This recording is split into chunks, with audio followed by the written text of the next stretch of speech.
I'm Gene Grant here in the studios of New Mexico PBS with our Line Opinion panelists. We're getting ready to dive into this week's show, but we always like to begin with a topic to get us all warmed up. This week we had a lot of important topics on the table for possible discussion, and since we don't have time for all of them, we want to take a minute to just highlight some of them. Sophie, let's start with you. What caught your eye this week? Or the past 3 weeks, maybe? This is a small one. This is not one of the really big picture stories that were out there this week. There were a lot, but I just want to give kudos to Bobby Gonzalez and Matthew McQueen, state legislators who have proposed Roxy's Law, which would address the issue of trapping on public lands. So, in New Mexico, a gentleman from here in New Mexico was walking his dog on public lands, Roxy, and Roxy was killed by a trap that had been set. This happens all too often, and people who are, out in our public lands know that it's something that's quite dangerous for both people and animals.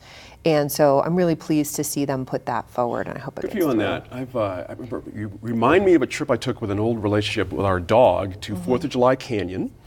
Let the dog off the leash. Dog's running around having a great time, and a guy kind of pulled up the road as we were leaving. He said, "You know what? There's a bunch of traps up there. You really shouldn't let your dog run around the canyon." I was like, "Are you kidding me?" And then I didn't realize that as it stands now, all you have to do is have a trap 25 feet off the trail. Now, dogs don't know what the trail is. Animals don't know what the trail is. It's just an unfortunate situation. It is, and I think, it's potentially a problem involving children as well, although I think we've been fortunate. I haven't certainly heard of anything with that lately, but it's, I think there's going to be some debate over this because there are New Mexicans who say that they make part of their livelihood or all of their livelihood off of trapping. And I think the question is, should this land be available for private profit? Should it be available to us as the public? And it seems to me that the highest and best use is the public use. It's good. I like you took that next level. That's right there. Tom, anything you've been seeing this week? Yeah, well, voting is underway for the Albuquerque Public Schools bond election. 3 different questions on the ballot, and central to the debate is whether or not it's worth a 19% increase in mill levy, property taxes. The other thing is that I noticed, I was up in Colorado on some meetings and noticed all the snow in New Mexico, and I get to Colorado, not a whole lot of snow, but all the talk about from skiers that I was connected to was about Ruidoso. They say that Ruidoso has the best snow in the West right now. Interesting. So, yeah, a couple of different things. Good for the mountain folks right now. It's a blessing after the last few years of sort of okay skiing. Good stuff. By the way, we do have that APS forum online on our website, MexicoInFocus.org. Go check that out, what Tom just referenced, so we can check that out, get informed about that vote. Daniel Foley, what have you been seeing this week? What's been going on? So, on the heels of Tom giving a plug for Ruidoso, I would also let everybody know the Cloudcroft ski area is open, 37 inches of snow. There you go. And it's about every 3 years that it opens. So, run down to Cloudcroft. They could use the help. One chance. It's one chance. It's like Haley's Comet lately. We didn't really have this as a topic, but we're talking around a lot of the stuff today with the governor. I think it's really important to look at the regents' appointments that are coming up. Oh, yeah. We've spent the last 6 years in an unbelievable mess with the University of New Mexico that clearly starts at the top. And I think 3/4, if not all of those regents are going to be up for appointment because the last Senate did not confirm the last 2 rounds of Governor Martinez. So I think everyone, if not all, 1 or 2, but all of them, New Mexico State, all of the universities have these opportunities, and so I think it's really important. I do know that Governor Lujan Grisham, did a kind of took the politics out of it this time. There was a whole big commission. You had to apply online. They interviewed people. They narrowed the scope down. So it was nice to see that they're trying to put their best foot forward. I just hope that there's a quick closure to this, and they get regents on there that can actually do something, get them appointed, get that overseeing done, and hopefully start cleaning up some of these longstanding problems we've had with the universities. Good point there. You've called at this table for a new way of doing this. As a matter of fact, depoliticizing this process. You're comfortable with the way the governor's? Yeah, I've never been a fan of taking it away from the governor. That's right. We've always talked about, we constantly hear about these nonpartisan commissions for redistricting, and I always laugh because I'm like, who are you going to go stop on the street that says, hey, I know you know nothing about politics, but once you serve in this commission, then nobody's going to like you for it. No one wants to do that. So, I think the governor has the right. The governor should do it. I like the fact that, it seems right now, not just with this, but with the rest of our appointments, these are not people that were big donors. These are not people that are, these are people that are believing in her agenda, agree with her agenda, going to advance her agenda. And I think that's the way the region should be, because at the end of the day, how our universities are running, the governor and the legislature should be held accountable for them, and the governor should be held accountable for the people she wants to put in charge of them.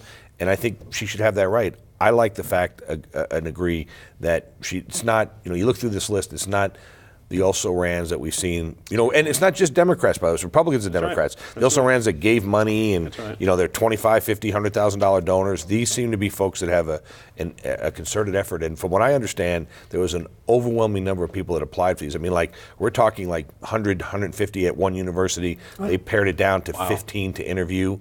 So it's going to be interesting to see how this works out. If I can jump on that, I mean, this week we also saw the interviews. I mean, we didn't see because I think none of us were present in the room, but we saw the interviews of potential justices for the Supreme Court. There are 2 vacancies on the Supreme Court, and also for Court of Appeals for Michael Vihill's position. Interviews happened this week. The commission has run through the UNM School of Law.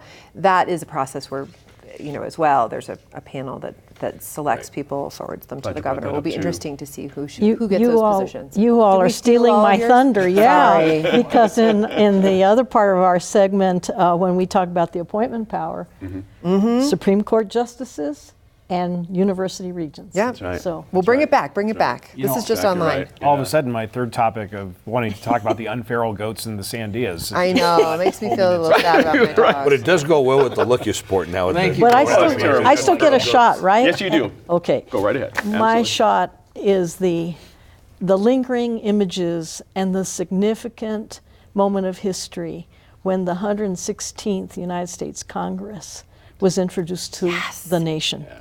And I watched to my heart's content on C-SPAN and then going to the regular other channels. What a fascinating story about this historical moment of our representative government changing. And a couple of things. The visuals, the symbolic message of transformation was definitely there, and looking at particularly the new members of Congress, the women that were elected, the people of color that were elected, and our own contribution in terms of Deb Haaland and Xochitl Small. But as one person put it, the contrast between the parties was stark. Right. And so I even wanted to start a poem that would start with white men in white shirts with red ties, and on the other hand, someone said that they kind of look like a Chamber of Commerce, Right. and on the other hand, a United Nations. And it, I think, is unfortunate that it is such a stark divide in reflecting our demographic change, because the Republican Party, and we've seen these trends for a long time now, they're losing the representation of women. That's right. And they do not seem to be intent on gaining representation of people of color. And that is where we are headed, inexorably headed as a country. Interesting so point there. I just thought that was fantastic, and the embrace between Deb Haaland and Sharice Davids That was very touching. was Yeah. unbelievably moving. Yeah, not a dry eye in the house, as they say. Exactly. Thank you all. Good stuff.